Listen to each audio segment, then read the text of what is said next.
We're watching the end game of a genocide here in 4K. You know, they're funneling people into cages and just mowing them down with guns. Israeli soldiers have admitted on Israeli media that they shoot civilians for fun.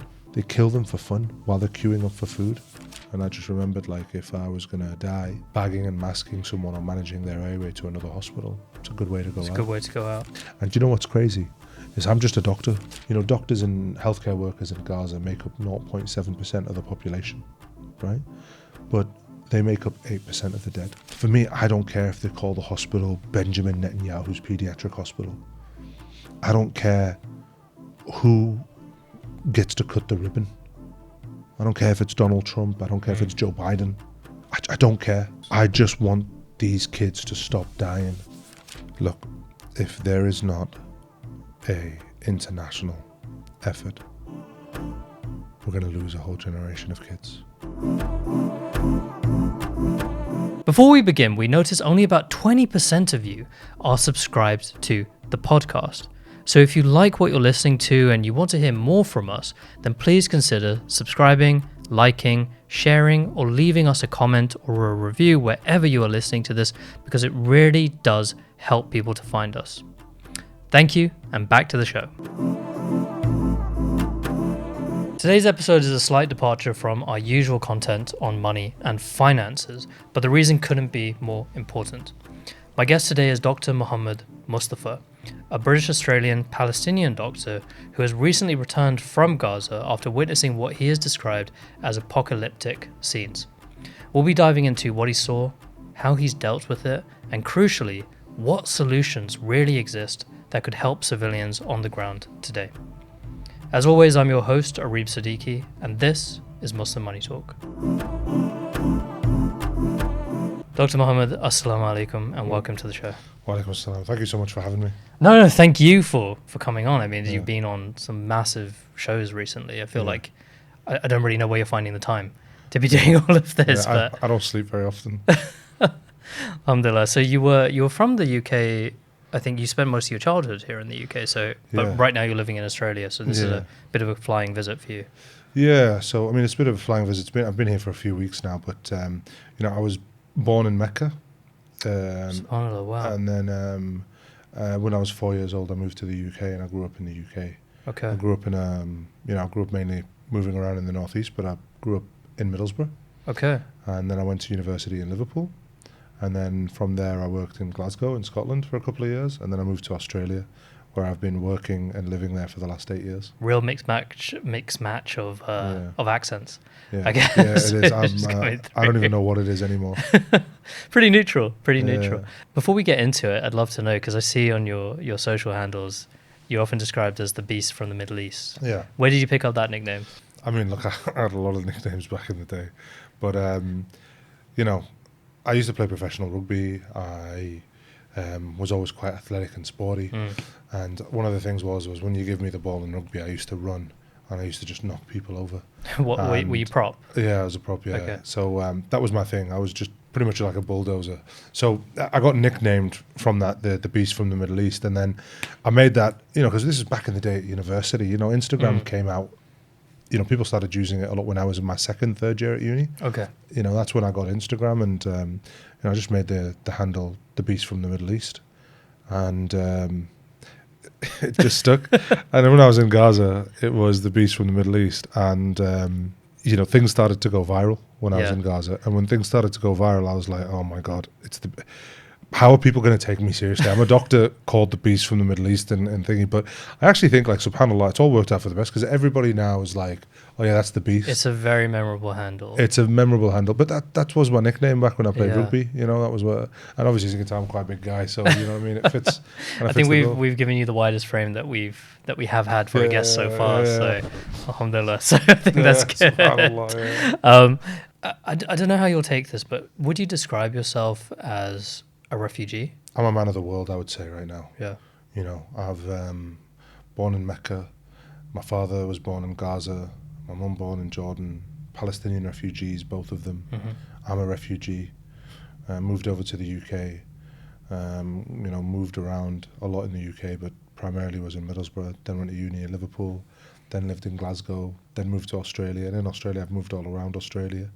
And now I'm an Australian citizen, I'm a British citizen. My mum's a Jordanian citizen. You know, like I have just so many facets to who I am. But, you know, look, I think ultimately I'm just me.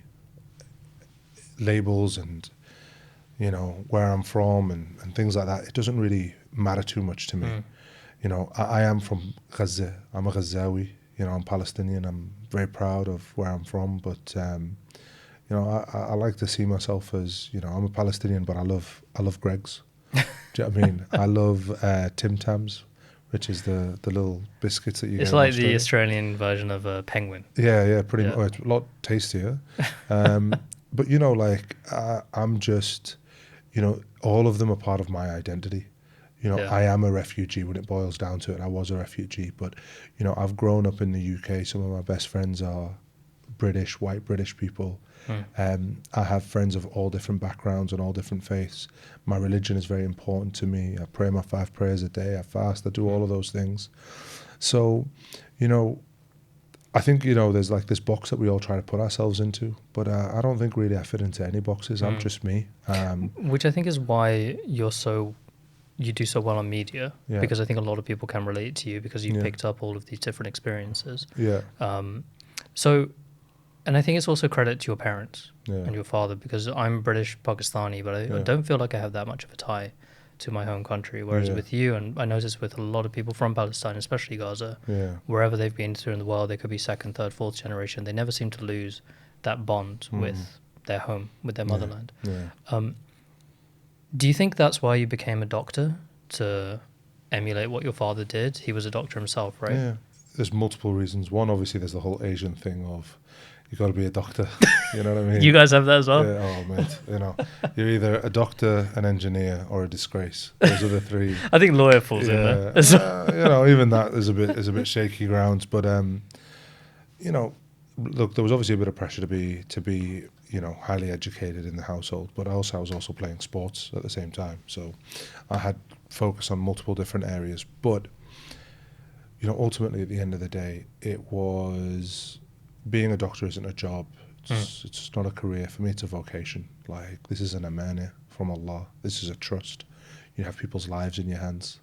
Do you know what I mean? Sometimes when I'd be working late and I'd be studying and stuff, and I didn't want to stay study, say I wanted to just go do something else, put on some Netflix or play on my phone, I would always just remind myself and say, someone's life could be under your hand. This little bit of knowledge could be the thing that saves their life. So focus a little bit more. Wow. And that's just the way I've always taken it. I've always taken it as this is an amanah, this job. You know, to be a doctor is a very, very high position. And I've always just felt that way. And that's why, you know, I've, I don't know, subhanAllah, like when I went to Gaza and stuff, it was the same thing. Like, I would not rest. I would always be working when I was in Gaza. I was ill, I had the flu, but I'd still turn up to work. I would sleep in my scrubs, just in case anything happened. I was awake and ready to go. I would stay in the A&E department all night, go upstairs to my room and sleep at like 5 o'clock in the morning and be back down at 9. Like. But when you were doing all of this, did you ever imagine that you would be applying it firsthand in Gaza? Did that ever cross your mind? Well, I always wanted to do A&E medicine because I always wanted to work on the front lines of natural disaster, war zones. But Gaza is not a war zone. Gaza is a genocide.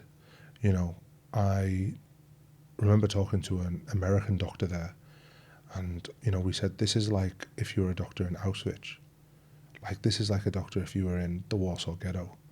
This is what it would be like. You were literally watching people being mowed down with guns, kids blown to pieces. And we're here with very limited resources, limited food. You know, even us as the international doctors, we didn't have food either. You know, we're only allowed to bring in 3 kilos of food with us, and you're there for a month. So yeah, it's very, very it's not like just being a doctor in a war zone. It's you're in the front line. It's almost like a movie. Right. I mean, you know, the hospital's being bombed and you're in the hospital. The hospital grounds are being bombed and you're in there. Ambulances are being bombed. You must have feared for your own life several times. Well, you know, the thing is I started to go viral when I was in Gaza. And that brought with it a lot of eyes, and it also brought a lot of danger with it as well. I was getting threats and things like that. And, Can you say from who exactly, or was it well, anonymous individuals? let's just say there was a lot going on. Okay. There was a lot going on. And the NGO that I went with, they'd actually prepared a statement in case I was killed. A lot of people were really very worried because I was, doing a lot of interviews while I was there and stuff like that. And I was making a lot of noise, and a lot of people are scared. A lot of them were self-censor when they're there. A lot of the doctors don't like to do anything because they don't want to be, one, banned from going back to Gaza, and two, they don't want to put themselves in danger, which I totally understand. But I was just so horrified by the scenes that we were seeing. So for people who don't know, I think a lot of people became familiar with you, and they saw the Beast from the Middle East handle with this video, which is very emotional. It's you in your scrubs, and you'd taken some time away from. Were you in the operating theatre, or you I was down in the emergency department, and you'd just taken some time to yourself, Yeah. and you were just so overcome and shocked by what you had seen and the smells. Yeah. You're describing the burnt flesh and all of that, and that just went absolutely viral and brought so much attention to what was going on. Yeah. Like you said, there were celebrities sharing it. Yes. Was that overwhelming for you? Do you know, because there's not, the Wi-Fi signal is very bad in Gaza, so like I could see there was a lot of views on it and there was a lot of likes, but I couldn't really read all the comments and stuff, so I didn't really know the extent of how viral it went. My plan when I went to Gaza was I opened up my Instagram account and I just wanted my Instagram to be able to show what was going on in Gaza, so people could support our work, and that was pretty much it. And it was just kind of make sure that everyone that knows me knows that I'm safe and sees what I'm doing. And man, when it went viral, everything just changed. And there was a real danger then, as I was going viral, that I was in danger. But I knew that now that I was viral and I had the attention of the world, that I had to keep posting what was going on, and I had to keep sharing what was going on, and I used it as a mode to humanize Palestinian people. I'm Palestinian, and my thing was I want to try and humanize Palestinian people. I wasn't doing like a diary of talking about the cases. I mean, there was some of that. There was, talking about different cases and stuff, but I wanted to talk about the stories of these patients. I wanted to show how they came to be, how their life is at the minute, what kind of conversations that they're having. I just wanted to shine a light on that. I just wanted to show people that actually these people are just like me and you.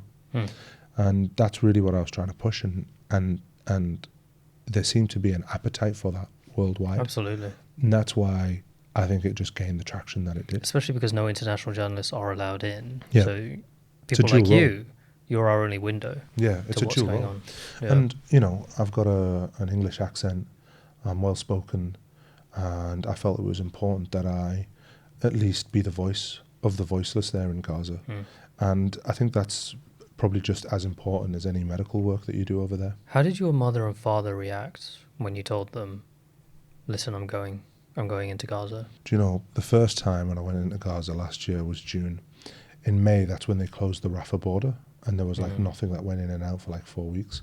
So we were, I think, the first team to go in via Jordan, the first group of people to go in via Jordan, the first medical team. And, that's when we weren't allowed to take any medical equipment. We weren't allowed to take, large power banks, and we weren't allowed to take in money, and, we were only allowed to take in a limited amount of money, and all the rules had changed. So, I bought with me 8 medical bags. I wasn't allowed to bring them in. They were like big duffel bags. Wasn't allowed to bring any of them in. And the Rafah had closed, but they'd also killed the World Central Kitchen workers as well. Wow. So I was essentially one of the first group of international aid workers to go into Gaza after they killed those World Central Kitchen workers. And that's when I had to tell my mum that I was going in. And obviously that was because the war had changed. Now Rafah was closed. Now international aid workers had been killed. And I'm going to be the first one going in after that. And my mum was obviously, petrified for me. Of course. And, I remember the conversation that I had with my mum, but my mum, she raised me and she grew up with me. She always knew this is what I wanted to do, that I always wanted to be helping people, especially in these kind of situations. And it was my home as well. Like, it was almost like this is everything that it's. This is why I became a doctor. This is why I went to Australia to do emergency medicine, was for this moment. All leading to that one moment. It was all leading to that one moment. And you'd never been to Gaza before? Never been to Palestine before. And, when I had that conversation with her, obviously she was teary and crying. And then, she hung up the phone and she called me back, like, after she composed herself. And she said, Hamada, death is in the hands of Allah. It's not in the hands of Israel. So I'm going to leave you in the hands of Allah.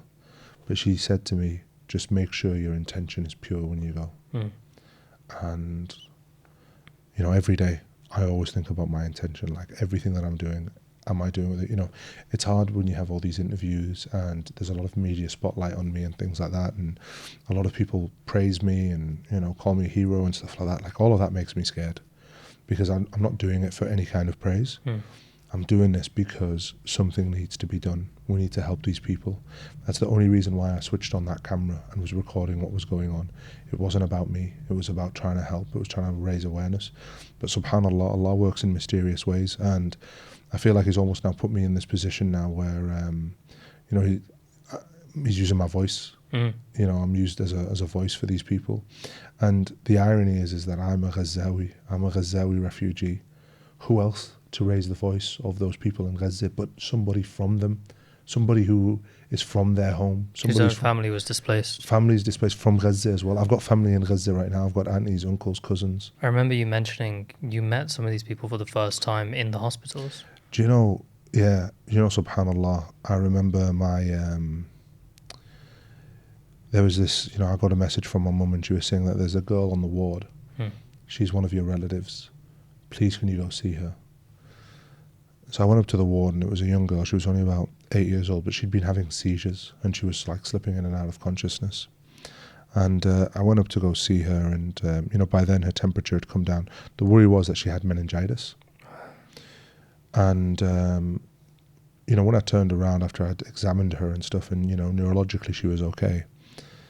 And I was going to go and look at her med chart. So I was going to go to the nurse's station and try and get a medical chart for her and look at her blood work that they did. And this woman was stood behind me. She was an old woman. And, my grandmother died 1 month before the war started. And I looked at this woman and she looked exactly like my grandma. Wow. And she came up to me and she gave me a hug. Now, obviously, this is a conservative place. So this hijabi old woman came and hugged me. And I was a bit like taken aback. I was like, why is she hugging me? And then she said, you look exactly like your dad. And I went, Asif, meaning to, I said, sorry, like, who are you? She went, I'm your mother's auntie. She's my grandma's sister. SubhanAllah, wow. And the reason why I was so took, she looked exactly like my grandma. And that girl that I was seeing was her granddaughter. Wow. So it was my mother's cousin's daughter that I was treating. And, they invited me, like my mum's cousins invited me to their home. And, this was like during Eid, because I spent Eid there. Yeah. So I went over there, everyone had kakib tamar. So in Eid in the morning, I went round all the family houses. And they came with a box of photographs. And we sat down, and this was my mum's cousins. And they started showing me photographs of my parents' wedding. Wow. Which has happened in Gaza or in Jordan? It happened in Egypt. In Egypt. Okay. Literally over the border. So this was my parents' wedding. And then they had pictures of my dad when he was a kid in Gaza. They had pictures of my grandmother that passed away when she was in Gaza. Had pictures of my granddad. And I remember just thinking to myself, subhanAllah, like, these are real photos. They had photos of my mum's aunties as well and stuff like that. So, I remember when I left Gaza with those pictures. They gave me those pictures to take.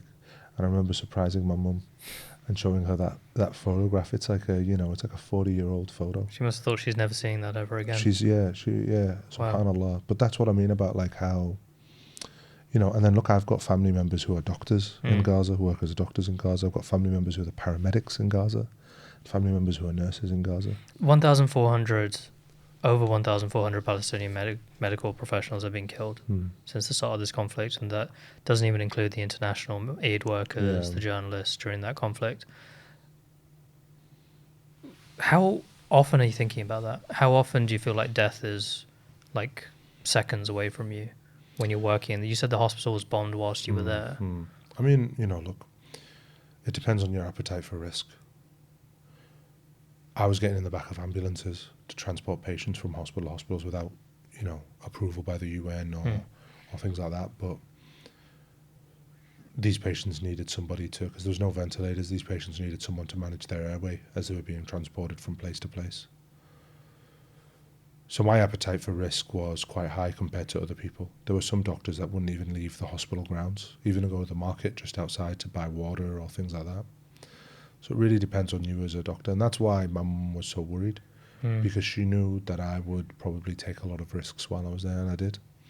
But that's not something I talk about too often because, I don't want to compromise further missions for other people or whatever. But, look, Gaza is not an easy place to do medicine. Sometimes you have to do medicine and break a lot of rules to get things done to save people's lives. But, you save one life, it's as if you saved the whole of humanity.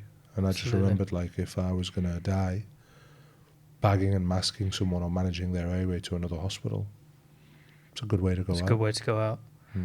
You were there when those aid workers, I think there were 15 of them, were targeted and killed in their ambulances. And that was then covered up and then discovered by international media. Did you... I don't know, how do you process that whilst you're there? Did you know any of those people? I actually, because when the war started or broke out, our car was stuck in the north, the NGO's car was stuck in the north. So I would walk from the hospital to the safe house, or sometimes I'd walk from the hospital to my uncle's house, right? And, it'd be like a 20-minute walk. So we're walking in the street. Sometimes, if you wanted to, you could get on the back of a donkey cart and go via donkey. But the problem is, if you go on a donkey cart, you don't know who else is on the donkey cart with you. They could just target the donkey cart. Yeah.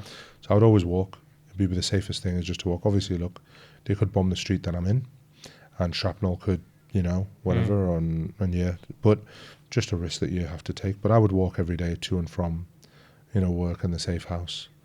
And how long was that walk? 20 minutes. Okay. It's like a 20-minute walk.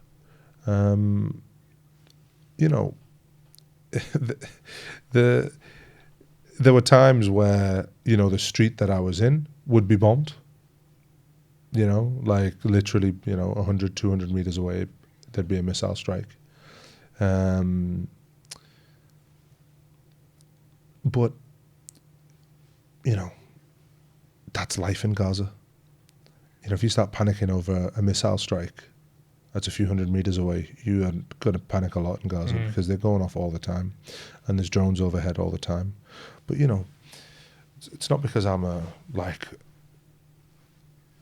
fear or anything like that. The fear is always there. But, what was also there in the back of my head was these kids that are playing in the streets, the missile's just gone off 100 meters down the road, but they're still playing. Wow. That's how normal it is. That's what I wanted to ask you about. Children growing up without siblings, without parents, tens of thousands, potentially hundreds of thousands who are orphaned. What are the long-term effects? What's going to happen to this generation?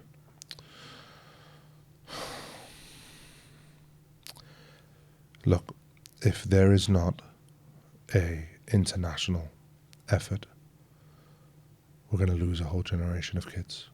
They haven't gone to school for 2 years. A lot of them have stunted growth, malnutrition. There's 1 million children there. They say 20,000 have been killed. It's a lot more. I would probably put it at 80, 100,000 children being killed, probably. And that's because we don't know how many are under the rubble. Well, not just don't know how many under the rubble. The Lancet report reported that they think the estimate of dead is between 180 to 300,000 they think are dead in Gaza. If you put into perspective that 50% are children, right? What's 50% of 200,000? What's 50% of 300,000? It's a lot of children dead. And the children that survive are traumatized. The children that survive are emaciated. They've lost a lot of weight. So the real risk is that we lose this entire generation. You know, they've destroyed all the schools, the universities, the healthcare system, food, nutrition. And that's why, like, the first thing that needs to happen is there needs to be a concerted effort to save these kids. Whether we save these kids' education, save these kids from, you know, their deteriorating bodies, there needs to be a plan in place. And right now there isn't a plan in place for what we do for all these kids. There isn't a plan. UN don't have a plan for this. Because all they're trying to do is get to the next ceasefire. Well, they're just trying to get to the next ceasefire, and then what happens next? Yeah. And hence why, you know, when I saw all of this, and, you know, you'd speak to, like, UN officials and go, so what's going to happen with all... They just know how many kids are orphaned. They have no idea where these kids are. They have no idea who's looking after them. There's no program for these orphan kids. They're literally being looked after by the community, and the community is destroyed. And this is what then gave birth to the idea of we need to get a hospital into Gaza. Because no one's taking charge of what's going on in Gaza. There's no help whatsoever. There's no day after plan. You know, they talk about what they're going to do the day after. The Israelis obviously have their own plan. President Trump has his own plan. Yeah. You know, the Arabs have their own plan. But I don't want us as the people to be helpless and not have a plan. Let's start having a plan. We don't have to go along with them. I know they're the rich and the powerful and they control all this, but we don't have to accept their plan. So let's talk about this, right? Because it's so easy to feel hopelessness. We've been almost desensitized to the violence on our screens for the last 2 years, which is still shocking it's gone on for that long. Yeah. But tell me about what you've been working on, because you've just come from Parliament, literally straight from Westminster to this interview. Yes. Tell me about what you've been doing and what you're pushing for this international effort for. Well, I'm pushing for an international effort to get a coalition of governments to work together to bring a hospital into Gaza. A hospital will be staffed by foreign doctors and nurses. Hospital will have its own supply line of medication, equipment. You know, look, everyone, and maybe most people have seen the documentary Gaza Doctors Under Attack, right? It shows you the systematic killing of senior doctors, of healthcare facilities, because they're not just destroying the building, because the building can be rebuilt. But what they're also killing is the senior surgeon who spent 15 years specializing. The talent, the knowledge. The talent and the knowledge. That's all been taken away. How do we rebuild a healthcare system if the talent and the knowledge and those at the top have been assassinated systematically one by one? The only way is we have to bring doctors from the outside in to train up the next lot, the next generation. And that's what this hospital represents. It's not just going to save people right now. It's also going to be there as the groundwork, as the framework for the next group of doctors and how we train up the next group of doctors. Look, a lot of people have criticized this and went, oh, you know, this is going to be colonialism rebranded because, you know, it's going to be all these European doctors and it's going to take power away from the Palestinians. You know, I had this conversation and I just said to them, listen, these people have gone through a genocide. Just give them a break.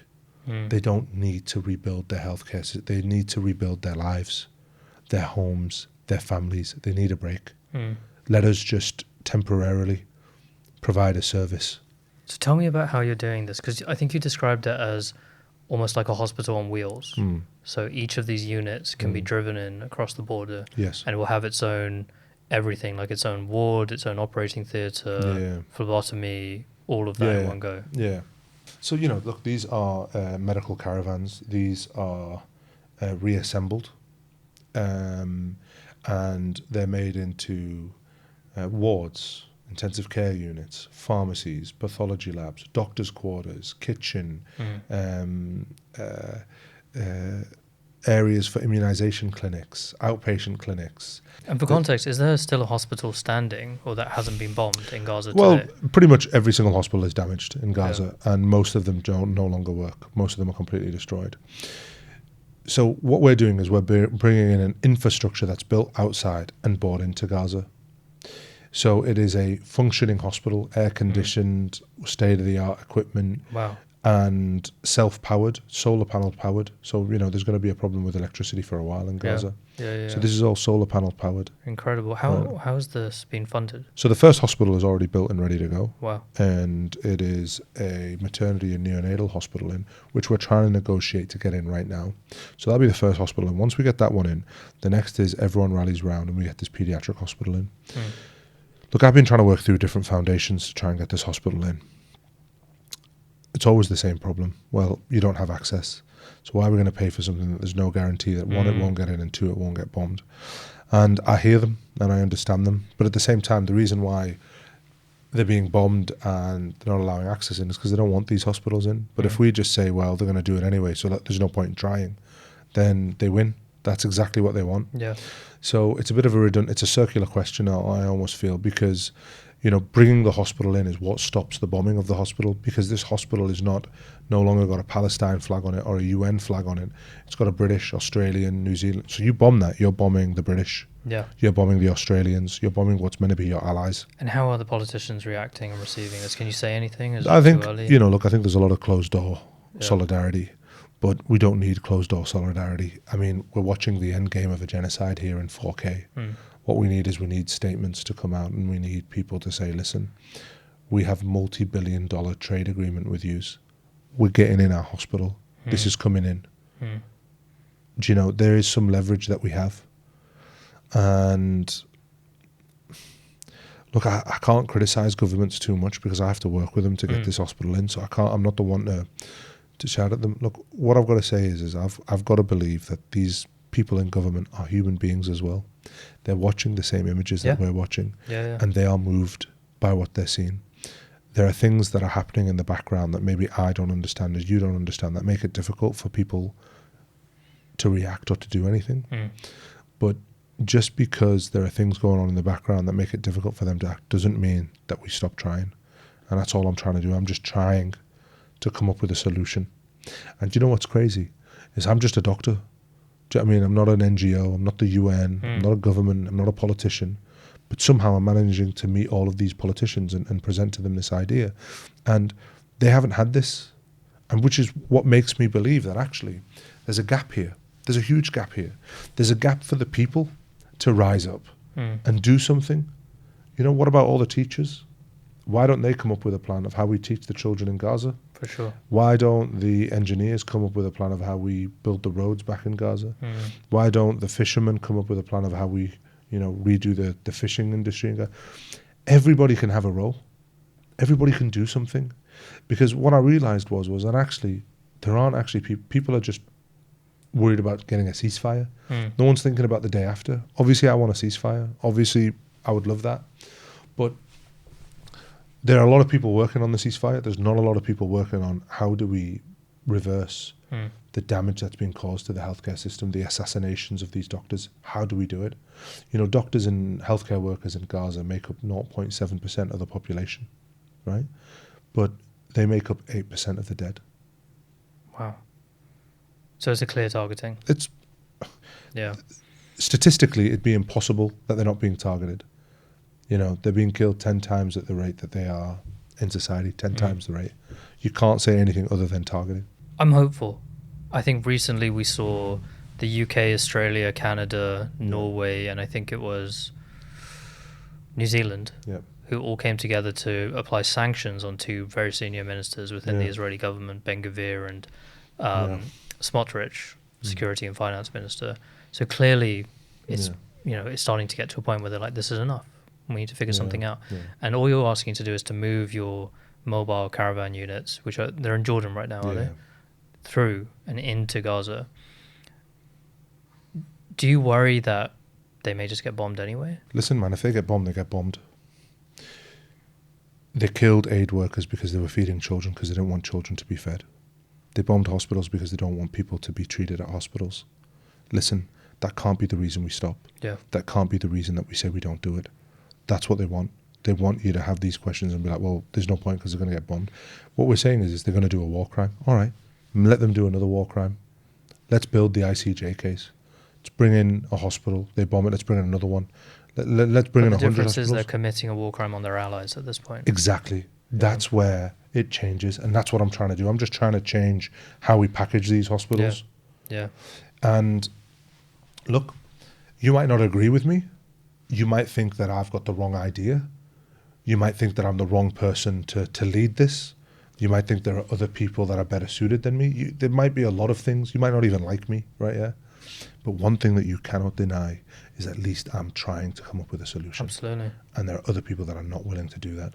So listen, if you've got a better idea, I will support your better idea. Come, and I will be right behind you. Because for me, it's not about me. It's about those children. It's about saving lives. Because when you go over there to Gaza and the things that you see, and the patients and the injuries and the screams and the children, it changes your perspective, right? For me, I don't care if they call the hospital Benjamin Netanyahu's pediatric hospital. I don't care who gets to cut the ribbon. I don't care if it's Donald Trump. I don't care if it's Joe Biden. I don't care. As long as it's saving lives. I just want these kids to stop dying. I want to give them a bit of dignity and hope. I don't want them to be screaming in a corner, bleeding to death on the floor without even a little bit of analgesia or painkillers. I remember you describing you didn't even have sutures fit for human beings. Yeah, I showed the pictures. The first time that I was there, it said the sutures were not suitable for humans. Well, they were for animals. Yeah. So to puncture someone's skin with it was taking... Yeah, it was like I'd have to puncture it 3 or 4, 5, 6 times just to puncture the skin with once. no anesthesia. Yeah. Tell me about, and I think this is what people want to hear the most about, how do the Gazans feel? Do they feel abandoned? Do they feel hopeless? You know, like any population, there's always a mixed feeling. You know, there are some people that feel hopeless. Can't deny that. You know, to say they don't feel hopeless, that some of them don't feel hopeless is a lie. I mean, you're feeling hopeless watching it. Imagine living it. Yeah. They're only human beings at the end of the day. There are some that are defiant and resilient. And there are others that are in this apathetic state where they no longer are living or dying. They're just existing. That's how they're going along.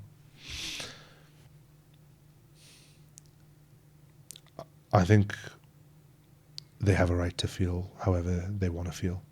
If they want to feel angry at the world, they deserve to have that right. If they want to go and leave Gaza, they have the right to. And I know people don't like, and I'm Ghazawi, I'm from Gaza, right? Yeah. I know people don't like to hear that, right? But we've done nothing collectively to stop this mass genocide and killing spree.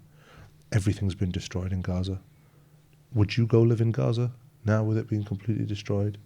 Your kids not having food, not knowing if you're going to start being bombed. There's nowhere to live. You'll just be living in a tent or... So that's what I'm saying. Worse, yeah.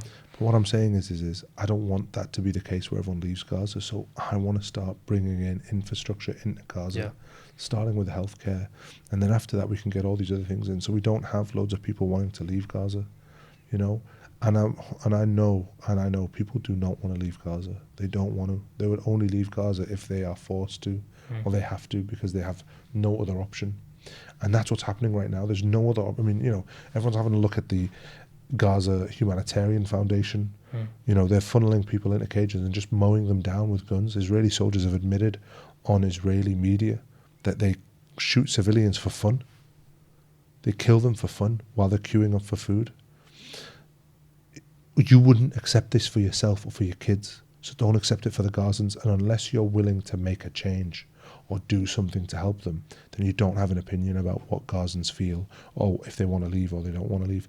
Obviously, like everyone else, I don't want them to leave. I want them to be home and I want them to be displaced from their land. But we've got to change the circumstances. Otherwise, that will be the inevitable outcome. That'll be the inevitable outcome. Yeah. And if we don't do that, then that's what's going to happen. There's so much else I think we could talk about, but one thing which I always wonder about people in your position is how did this affect your faith as a Muslim? You know, you can't help but fall back in love with your faith. You know what I mean? There's a lot of deep things that I was thinking about, you know, when I was in Gaza. Because, you know, you think these people in Gaza, they're so blessed, like, they're so amazing. You know, the way they carry themselves and conduct themselves. And you think, why are these people who are so spiritually in touch with their religion, why are they suffering in this way? And, you know, you can go down that path and it can create a bit of doubt. But what also you understand is that Allah never places a burden on a soul that it can't take. And these people are carrying a huge burden, but they carry it in such a way where they've awakened the whole Muslim world. There are people that never practiced Islam, were Muslim by name, but not by faith. And they've come back to Islam because of Gaza. There are people that weren't Muslim, that became Muslim because of Gaza. So when you're there in Gaza, what do you think it's going to do to you? If they're inspiring people from behind the TV screen, imagine what it's like there. And, there was one thing that I think my mother helped me actually to process. Because I said to her, Mum, like, all these things, like all the suffering, they're suffering so much, like this can't be right, the amount of suffering. And she said to me, she said, Hamad, like, how much do you love your brothers and sisters and your mum and dad? And I went, loads. She goes, how much do you think your parents love you? And I went, yeah, loads. She went, Allah loves them more than you could ever love any of those people. So whatever is happening over there in Gaza, remember, it's by His will, and it's His will to people that He loves more than you could ever love your own mother, more than you love anything else in this world. He loves them more than that. And that made me realize that, subhanallah, then there must be something in store for them in the day after. On Judgment Day, there's something for them, and they must be blessed in a way that we'll never be able to understand. And the reality and the veil of this dunya, we can't see how blessed they really are. And that was part of the reason that motivated me to go to Gaza, because I was like, on the Day of Judgment, they're going to have it easy. It's us that have to a lot to answer for. That while they were being slaughtered, what did we do? Were we still sipping on Coca-Cola and having Starbucks? And do you know what I mean?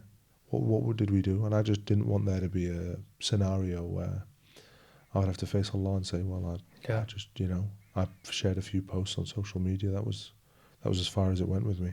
My final question is for people listening, thinking, how can I help? Is there something they can do? Is it lobbying their local MPs? Is it donating to a certain cause? Yeah, lobbying your MPs, get pressure, put pressure on, talk about it. Look, I am a firm believer that everyone has a lane to stick to, right? I'm a doctor. I'll do some doctor things, right, for Gaza. You might be an artist. Do artistic things for Gaza. You might be a singer, sing for Gaza. Poet, write poetry for Gaza.